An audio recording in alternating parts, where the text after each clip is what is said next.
계엄 하루 전 비화폰 받은 노상원, 누가 지시했을까? 윤석열 내란의 비선 설계자인 노상원 전 정보사령관이 계엄 발포 하루 전인 지난해 12월 2일 비화폰을 받았다는 의혹이 4일 제기됐습니다. 의혹이 사실이라면 민간인인 노 전 사령관이 주요 공직자에게만 제한적으로 지급되는 비화폰을 받은 것으로 심각한 문제입니다.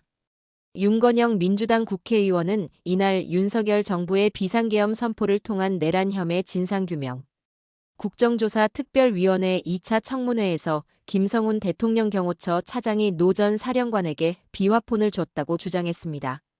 윤 의원은 김 차장 부하인 김모 비서관이 경호처에 와서 비화폰을 챙겼고 김 차장이 그걸 노상원에게 줬다라고 말했습니다. 그러면서 김 차장이 내란의 비선 설계자인 노상원에게 비화폰을 바쳤다는 것은 김 차장이 사전에 비상계엄을 알고 함께 공모했다는 것을 보여주는 아주 중요한 증거라고 강조했습니다. 윤 의원은 또한 비화폰 불출 대장을 제시하며 테스트 특은 특수전 사령관한테 비화폰을 줬다는 것이고 테스트 수는 수방 사령관한테 줬다는 것이다. 테스트 예가 바로 노상원 씨한테 간 비화폰이다. 예비역이라고 해서 예자를 썼다는 것이라고 주장했습니다. 윤 의원의 주장대로라면 김 차장은 비상계엄이 선포된다는 것을 알았을 뿐만 아니라 노 전 사령관이 중요한 역할을 한다는 것을 알았다고 봐야 합니다. 노 전 사령관은 이번 내란의 비선 설계자입니다. 비선은 공식적으로 드러나지 않는 선입니다. 김 차장이 비상계엄 선포를 미리 알았다 치더라도 막후에 노 전 사령관을 알았을 확률은 높지 않아 보입니다. 그러면 누군가가 김 차장에게 민간인인 노 전 사령관에게 비화폰을 주라고 지시했을 것입니다. 이런 지시를 내릴 수 있는 인물은 김건희로 판단됩니다. 먼저 김 차장은 김건희 라인으로 알려진 인물입니다. 민간인 노 전 사령관에게 비화폰을 주라는 김건희의 지시를 묻지도 따지지도 않고 조용히 수행했을 것입니다. 여기에 김 차장은 노 전 사령관에게 비화폰을 지급했다는 증거를 없애려 했던 것인지 지난해 12월 13일 비화폰 관련 기록을 삭제하라는 지시를 내리기도 했습니다.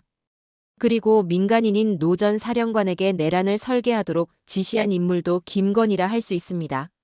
일각에서는 김용현 전 국방부 장관과 노 전 사령관 간 친분이 있다는 점을 부각하고 있습니다.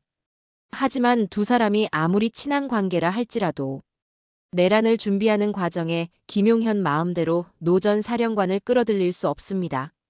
그리고 노 전 사령관은 2022년부터 전라북도 군산에 있는 무속인을 자주 찾았습니다.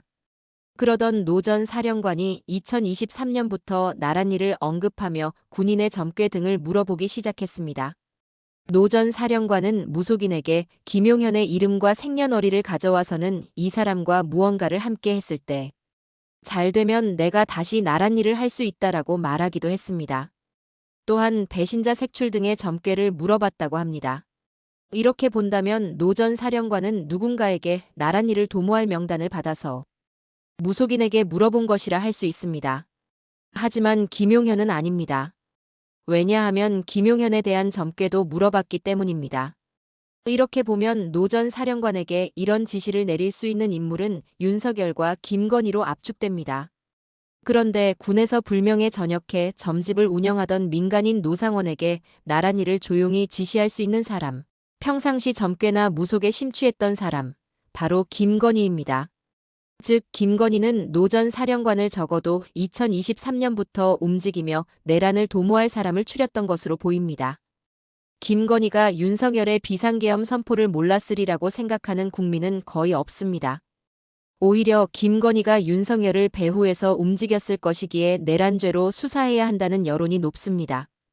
대통령 관저에서 두문불출하는 김건희가 지금도 판을 바꾸려 무엇인가를 도모할 수도 있습니다.